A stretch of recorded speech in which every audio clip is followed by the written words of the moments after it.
Open any Nan's larder in 1962 and you would find them stacked like treasure. Tins. Rows of them, labels facing out. The dented favorites pushed to the front. Corned beef, pilchards, peaches, spam, a heavy gold tin of evaporated milk. To us, they look like emergency rations. To her, they were the bones of a proper dinner, a way to feed 6 mouths on a few shillings. Number 14 fooled a whole generation of children into thinking they were eating fresh fish. And number 2 turned a 9-penny tin into the centerpiece of Sunday tea.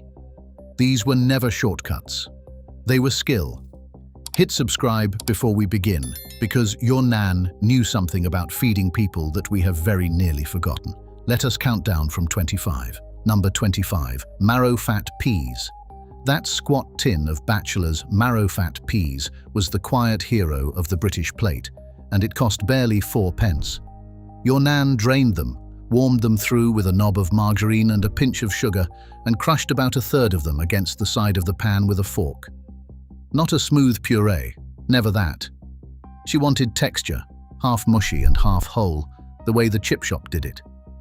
That pan of green steaming peas turned a plain bit of fish or 2 sausages into a dinner that looked deliberate.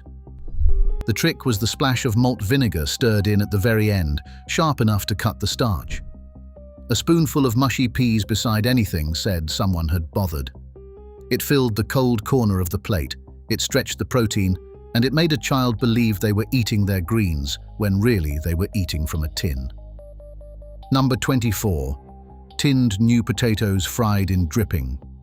Fresh new potatoes were a summer luxury, but those little white tinned ones sat on the shelf all year for about 6 pence. Most people boiled them straight from the tin and wondered why they tasted of nothing. Your Nan knew better. She drained them, patted them dry in a tea towel, then halved the larger ones and dropped them into a pan of sizzling beef dripping. 10 minutes, turning once, and the soft tinned skin crisped into a golden shell while the inside stayed buttery. A scatter of salt and a little chopped parsley if the garden had any. Suddenly, a tin worth pennies looked like sauté potatoes from a hotel. She would serve them under a fried egg or beside cold ham, and the whole thing felt generous. The secret was always the drying and the fat. Wet potatoes steam, dry ones fry. Number 23. Heinz tomato soup as a sauce base. Here is where your Nan stopped being a cook and started being a magician. A tin of Heinz cream of tomato cost about 10 pence, and she rarely drank it as soup. She poured it into a casserole dish over browned mince and onions, added a handful of frozen peas, and baked it. The soup thickened into a rich tomato sauce with no lumps, no roux, no standing over the hob. Cream of mushroom did the same job for a fish pie. Cream of chicken-bound leftover bird and vegetables into a hot pot in 2 minutes flat. Food companies advertised the soup as a comfort in a bowl, but the women who actually fed families knew its real value. It was a ready-made sauce sold for the price of a stamp. 1 tin turned scraps into a baked dinner, and not a soul ever guessed where the silky sauce had come from. Number 22.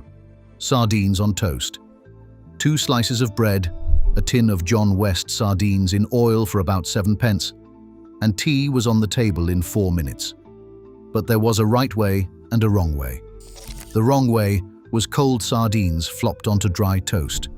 Your Nan tipped the sardines and a little of their oil into a small pan, mashed them lightly with a fork so the soft bones disappeared, and warmed them through with a grind of pepper and a squeeze of lemon if there was one in the bowl. Then she piled them onto hot buttered toast and slid the lot under the grill for 2 minutes until the edges bubbled and caught. The smell filled the scullery. Those bones, by the way, were pure calcium, which is why a generation raised on tinned fish had teeth like piano keys. Cheap, fast, and quietly nourishing. Number 21. Tinned spaghetti on toast. Long before children demanded brands, the tin of spaghetti and tomato sauce was a tea-time fixture at around 8 pence. On its own, it was a sloppy, sweetish heap. Your Nan made it a meal with 2 moves. First, she toasted the bread properly and buttered it right to the edges, so the spaghetti sat on a barrier instead of soaking through to a soggy mess. Second, the moment she spooned the hot spaghetti on, she grated a little cheddar over the top and flashed it under the grill until it melted into the sauce. That thin layer of cheese added salt, fat, and the savory depth the tin lacked entirely. A fried egg on the side turned it from a snack into supper. It cost next to nothing. It filled a hungry child after school, and the melted cheese made the whole plate taste like someone had cooked, not just opened a tin. Number 20. Tinned mackerel, first pattern break. Here is where things get clever, because this next tin did two completely different jobs from one opening. A tin of mackerel fillets in tomato sauce cost about 9p and packed more flavour than anything that cheap had a right to. For a quick tea, your nan mashed the fillets and their sauce straight onto hot toast, no cooking needed. But for company, she did something properly sly. She drained the fillets, mashed them with a knob of butter, a squeeze of lemon, and a good crack of black pepper, then pressed the paste into a little dish and chilled it. By tea time, it had set into a smooth pâté that she served with hot toast soldiers and looked for all the world like a delicatessen had delivered it. Same tin, 2 meals, and the oily fish was doing your heart more good than any of us knew at the time. Number 19. Heinz baked beans done properly. Everyone could open a tin of beans. Your nan turned them into a meal. A tin cost about 7p, and beans on toast was the lazy version. Her version started the same way, but she stirred a teaspoon of brown sauce and a pinch of mustard powder into the beans as they warmed, deepening that flat tomato sweetness into something tangy and grown up. Then she split a baked jacket potato, loaded it with the doctored beans, and buried the lot under grated cheese that melted into orange rivers down the sides. That was a full dinner for the price of a newspaper. On a colder day, she fried an onion, tipped the beans in, added a chopped sausage or two, and baked it as a one-pot supper. Beans were pure cheap protein and fiber, and she squeezed every penny of value out of that humble blue tin. Number 18. Spam fritters. Few tins divide a nation like Spam, and few dishes earn the loyalty of a Spam fritter. A tin cost around $1 and fed 4. Your nan sliced the pink loaf into thick slabs, dipped each one in a simple batter of flour, water, and a pinch of salt, beaten until smooth, then lowered them into hot fat until they puffed up golden and crisp. The batter sealed the salty meat inside so it steamed soft, while the outside crackled. Served with chips and a spoonful of those mushy peas from number 25, a Spam fritter was a Friday treat that cost a fraction of fish. Children who turned their noses up at cold Spam would fight over the fritters. The batter was the whole trick.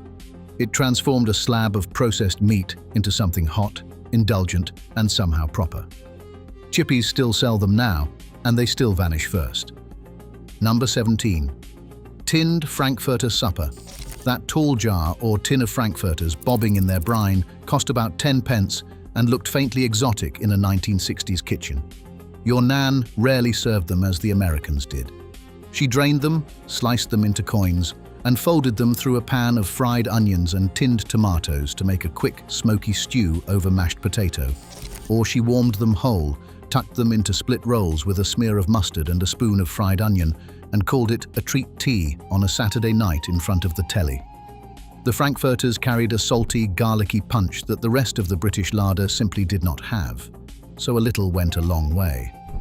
One tin flavoured a whole pot. It was cheap theatre, a small taste of somewhere else, conjured from a tin that cost less than a bus fare. Number 16. Tinned macaroni cheese with a crisp topping. A tin of macaroni cheese was about 9p, and, eaten straight, it was claggy and pale. Your nan never ate it straight. She tipped it into an oven-proof dish, stirred through a little extra grated cheddar and a splash of milk to loosen it, then crushed a half-eaten bag of Smith's crisps and scattered them over the top with a few more shavings of cheese. 15 minutes in a hot oven, and the surface turned into a bubbling golden crust with a salty crunch, while the inside went molten.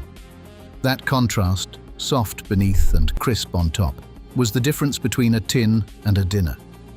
She often hid a layer of sliced tinned tomatoes or a little ham underneath to stretch it further. It used up stale crisps, it cost pennies, and it came out of the oven looking like she had labored over a cheese sauce all afternoon. Number 15. Tinned savory mince. A tin of minced beef in gravy cost about $1 and was the foundation of a dozen dinners. On its own, it was thin and grey. Your nan treated it as a starting point, never a finish. She fried an onion and a grated carrot, tipped the tin in, added a shake of Worcestershire sauce and a crumbled OXO cube, and let it simmer down into something thick and beefy. Then it became whatever the week required. Spooned over toast, it was a quick tea. Topped with mashed potato and baked, it was a cottage pie that fed the whole family. Rolled into a tin of pastry, it was a meat pie. The tin gave her the meat and the gravy. Her additions gave it a soul. That single tin, stretched with vegetables and seasoning, could be the center of 3 different dinners across a single thrifty week. Number 14. Tinned salmon fish cakes. This is the one that fooled the children. Fresh salmon was far beyond an ordinary budget, but a tin of pink salmon cost about $1 and your nan made it taste like a fishmonger's prize. She drained it, picked out the larger bones, and mashed the lot, soft little bones and all, into an equal weight of leftover mashed potato. In went a beaten egg, a spoon of chopped parsley, and plenty of pepper. She shaped the mix into flat cakes, rolled them in breadcrumbs or a dusting of flour, and fried them until each side wore a deep golden crust. Hot, crisp outside and flaky pink within, those fish cakes tasted rich and indulgent. Children who would never have eaten fish from a slab devoured them, certain they were getting fresh salmon. One small tin made 8 fish cakes. The potato did the stretching, and a meal that looked dear had cost almost nothing. Number 13. Tinned pilchards in tomato sauce. Cheaper even than salmon, a tin of pilchards cost about 6 pence and carried an honest, oily richness. Your nan knew most children would balk at the sight of them whole, so she broke them down. She mashed the pilchards and their tomato sauce together, seasoned with pepper and a dash of vinegar, and either spread the lot thickly on hot toast under the grill until it sizzled, or stirred it through hot pasta with a little extra tinned tomato to make a fast, savory supper. The strong flavor mellowed once it was warm and spread thin. For a high tea, she would layer the mash into a dish, top it with sliced potato, and bake it as a humble fish pie. Penny for penny, that little tin delivered more protein and more of the good fish oils than almost anything in the shop. Nothing was ever wasted, not even the sauce. Number 12. Tinned ham, egg, and chips. A tin of Plumrose or Prince's ham sat in the larder for high days, and it cost around 1 6. The pink, faintly jellied meat sliced clean and held its shape on a plate, which mattered because presentation was half the meal. Your nan fanned 2 or 3 slices across the plate beside a fried egg with a soft yolk and a pile of hand-cut chips fried in dripping. A spoon of those mushy peas and a dollop of piccalilli finished it. Nothing on that plate was difficult, yet it looked like a proper cafe tea, the sort you paid good money for on a day out. The tinned ham was the trick. It gave you presentable meat with no cooking, no carving, no joint to roast. She kept a tin back for the day a visitor turned up unannounced, and within 10 minutes, there was a respectable dinner on the table. Number 11. Tinned stewed steak with mash. Second pattern break, and a controversial one. A tin of Tyne brand stewed steak cost about 1 3, and snobs sneered at it. The women feeding hungry families did not have the luxury of sneering. Inside that tin was genuine braised beef in a thick, dark gravy, the kind that would have taken your nan 4 hours and a tough shin of beef to make from scratch. She warmed it through, sometimes stretching it with a fried onion and a handful of sliced tinned carrots, and ladled it over a mountain of buttery mashed potato. The gravy soaked into the mash, the meat fell apart on the fork, and a working man came in from the cold to a dinner that tasted like Sunday on a Tuesday. The clever bit nobody admits is this. Slow-braised beef in a tin had developed deep flavor over hours in the factory. She was buying time itself for 1 3. Number 10. Tinned chicken in white sauce. Chicken was still a treat in many homes, but a tin of chicken in white sauce or a chicken fricassee cost about 1 and 4 and brought it within reach any night of the week. Eaten from the tin, it was bland and pale. Your nan lifted it with a squeeze of lemon, a grind of pepper, and a handful of frozen peas or a few sliced mushrooms softened in butter. Then she spooned it over rice, or inside a vol au vent case, or across hot toast, and finished it with a little chopped parsley for color. That pale tin became a creamy chicken supper that looked like something off a restaurant menu. She often added a spoonful of leftover ham to make it go further. The sauce did the heavy lifting, and the chicken, tender and ready, needed nothing but warming. A few pennies of seasoning turned a dull tin into the poshest meal of the week. Number 9. Corned beef hash, third pattern break. Now we reach the dish that defined the British tinned larder. A tin of corned beef cost about 1 and 2, and the hash made from it fed a family with room to spare. Your nan fried a chopped onion until soft and golden, then added diced boiled potatoes and let them crisp at the edges in the dripping. Only then did she cube the corned beef and fold it in gently, just enough to warm it, because too much stirring turned it to mush. She pressed the whole lot flat and left it to form a brown, crackling crust on the bottom before turning it in patches. Salt, pepper, and a fried egg on top to finish. The corned beef brought the salt and the savor, the potato brought the bulk, and the crust brought the magic. One small tin, a few old potatoes, and a frying pan made a dinner that smelled like heaven and silenced the whole table. Number 8. Corned beef and onion plate pie. The same humble tin climbed several rungs up the ladder when your nan turned it into a plate pie for Sunday or a funeral tea. She lined an enamel plate with short crust pastry, then filled it with corned beef she had mashed with fried onion, a little of the gravy from a tin of mince, and plenty of pepper. A pastry lid on top, crimped at the edges, a brush of milk, and a couple of slits to let the steam out. Baked until the crust was deep gold, it sliced into proper wedges that held their shape, hot or cold. Served hot with mash and gravy, it was a winter dinner. Cold the next day with pickle and a salad, it was lunch. That 1 and 2 tin of corned beef, wrapped in pastry, became the kind of pie people remembered for years. It looked like a feast and cost like a snack. Number 7. Frey Bentos steak and kidney pie. Few tins inspired the devotion of the Frey Bentos pie, that flat, heavy tin with the pastry baked right inside it. It cost about 2 shillings and felt, frankly, like a miracle. Your nan peeled back the lid, slid the whole thing into a hot oven, and 40 minutes later the pastry had risen into a golden, flaky dome over rich steak and kidney gravy. There was no rolling, no blind baking, no washing up beyond the tin itself. She served it with mash, peas, and a flood of extra gravy, and it tasted like a pie that had taken half a day. The genius was that the tin did the butchery, the braising, and the pastry all at once, sold for the price of 2 pints. On a night when she came home tired, that flat tin meant the family still sat down to a proper pie. Nothing else in the cupboard delivered so much for so little effort. Number 6. Tinned rice pudding, 4th pattern break, and we cross from savory to sweet. A tin of ambrosia creamed rice cost about 8 pence, and eaten cold from the tin, it was perfectly nice. Your nan made it special. She tipped it into an oven-proof dish, dotted the top with a little butter, grated a dusting of nutmeg over the surface, and baked it for 20 minutes until a golden freckled skin formed on top.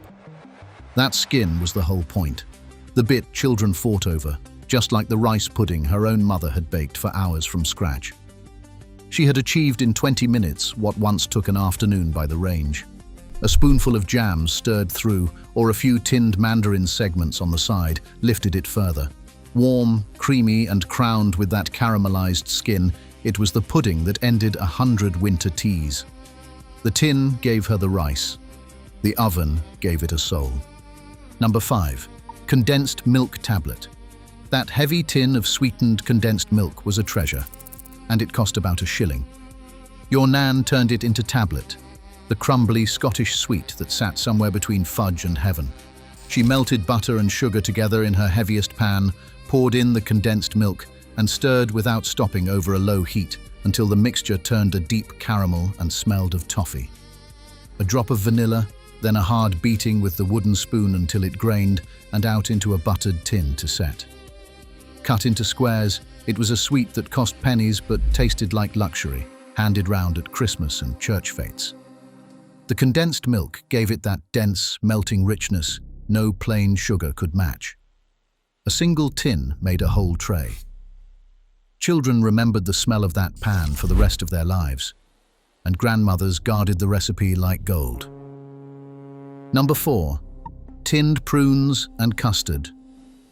Prunes have an unfair reputation, but a tin of them cost about 7 pence, and your nan made them into a pudding children genuinely looked forward to. She warmed the prunes gently in their own dark, sweet syrup, sometimes with a strip of orange peel dropped in for fragrance, then served them in bowls under a thick blanket of hot bird's custard. The custard tamed the sharpness of the fruit, and the syrup turned the whole thing into something rich and treacly. That contrast of warm tart fruit and smooth sweet custard was the comfort at the end of a cold day. They were, of course, also doing a quiet job of keeping the family regular, which no one mentioned at the table. A tin of fruit and a packet of custard powder, between them less than a shilling, became a hot pudding that warmed a kitchen and finished a meal with no baking at all. Number 3. Tinned Mandarin oranges in jelly. When your nan wanted to make a pudding look like an occasion, she reached for a small tin of Mandarin segments, about 8 pence, and a packet of orange jelly. She dissolved the jelly in hot water, stirred in the chilled mandarins and a little of their juice, and poured the lot into her best glass bowl or a fluted mold. As it set in the larder, the bright segments hung suspended in the glistening jelly, like something from a magazine. Turned out onto a plate, or spooned into individual dishes with a swirl of evaporated milk on top, it shimmered on the table and made any ordinary tea feel like a celebration. It cost barely more than a shilling all in. The children loved the wobble, the grown-ups loved how smart it looked, and your nan loved that the whole glittering centerpiece had come from a tin and a paper packet. Number 2. Tinned fruit cocktail trifle. This was the 9-penny tin that became the centerpiece of Sunday tea. A small tin of fruit cocktail, drained, was your nan's secret weapon for a trifle that looked like it belonged in a hotel window. She layered sponge fingers or a broken-up Swiss roll in the bottom of her glass bowl, soaked them with the fruit juice and a splash of sherry if it was a special Sunday, then scattered the jewel-colored fruit over the top. A layer of set jelly, a thick layer of bird's custard made firm, and a crown of whipped cream finished with hundreds and thousands. Each band showed proudly through the glass. The whole village seemed to know whose trifle was best, and your nan's reputation rested on those layers. That 9-penny tin of fruit, hidden in the middle, was doing the work of fresh strawberries and peaches she could never have afforded. It was thrift dressed up as splendor. Number 1. Tinned peaches and carnation evaporated milk. And in first place, the simplest and the most beloved. A tin of peach halves cost about 9 pence, a tin of carnation evaporated milk a little less, and together they were the taste of Sunday tea across the whole country. Your nan arranged the golden peach halves in a glass dish, cut side up, glistening in their syrup, then poured the cool, slightly caramelized evaporated milk over and around them. That was it. No cooking, no fuss, no oven. Yet the contrast of the sweet, soft fruit and the rich, faintly toffee-flavored milk was a pudding children begged for and adults never tired of. For something grander, she whipped a chilled tin of the evaporated milk into soft white peaks and piled it over the peaches like cream. 2 tins, eaten from her best dishes, ended the week on a note of pure comfort. It was humble, it was cheap, and it was perfect. So there you have it. 25 tinned dinners your nan made taste like a proper meal. Every one of them began with something cheap from the back of a cupboard and ended as a dinner the whole family remembered. That was her real skill, turning a few shillings of tins into warmth, into ceremony, into love on a plate. Tell me in the comments which one your nan made, and which tin still lives in your larder today. Because she knew something worth remembering. Now you do too.